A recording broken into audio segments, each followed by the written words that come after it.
اب تھوڑی بات اور بھی سن لیجئے کہ کچھ اسباب ہوتے ہیں تنگ دستی کے، عموماً ہمارے اندر وہ عادتیں ہوتی ہیں اور ہم کہتے ہیں جی کہ تنگ دستی بہت ہے۔ ہمیں چاہیے کہ جن چیزوں سے تنگ دستی ہوتی ہے ان اعمال کو چھوڑ دیں۔ پہلا عمل، کھڑے ہو کر جوتے پہن کر ننگے سر کھانا کھانا۔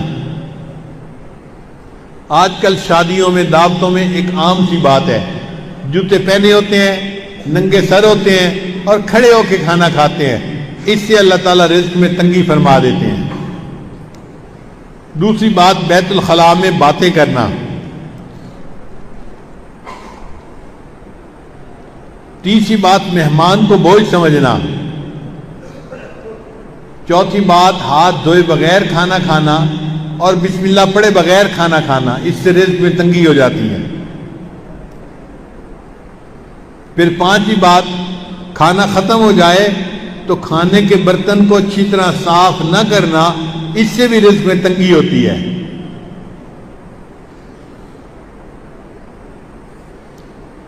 پھر چھٹی بات، مسجد میں دنیا کی باتیں کرنا۔ پھر ساتویں بات، مانگنے والے فقیر کو جھڑکنا۔ بھئی آپ کے پاس کچھ نہیں ہے دینے کے لیے تو محبت سے اس کو کہہ دیں کہ بھائی آگے چلے جاؤ، جھڑکی نہ دیں۔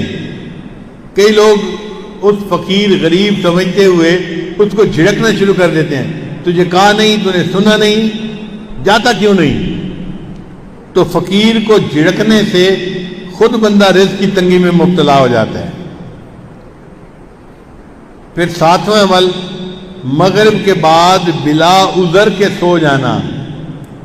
عشاء کے بعد سونا چاہیے، مغرب کے بعد اگر بیماری ہے یا عذر ہے تو اور بات ہے، پھر اجازت ہے۔ اگر عذر نہیں تو مغرب کے بعد سونے کی عادت ہی بنانی چاہیے۔ پھر 10واں عمل جس سے رزق تنگ ہو جاتا ہے، بغیر عذر کے نماز قضا کر دینا۔ فجر نہیں پڑھتے، ظہر نہیں پڑھتے، عصر نہیں پڑھتے، مغرب نہیں پڑھتے، باتوں میں لگے رہے، نماز قضا ہو گئی۔ پھر 11واں عمل جس سے رزق میں تنگی آتی ہے، جھوٹ بولنا۔ اور آج کل تو جھوٹ بولنے کی ابتدا ماں باپ بچے سے ہی کر دیتے ہیں۔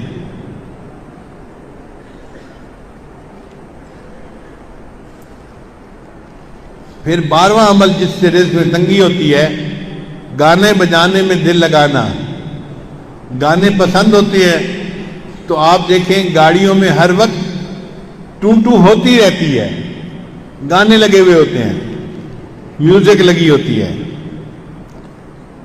پھر 13واں عمل جس سے رزق میں تنگی آتی ہے، اولاد کو برا بھلا کہنا۔ کچھ جاہل ماں باپ کو اولاد کو گالیاں دینے میں مزہ آتا ہے، ماں ہے تو گالیاں دیتی ہے، باپ ہے تو گالیاں دیتا ہے۔ اولاد کو گالیاں دینے سے اللہ تعالیٰ بندے کو رزق کی تنگی میں مبتلا کر دیتے ہیں۔ اس لیے غصے میں بھی اولاد کو دعا دینی چاہیے۔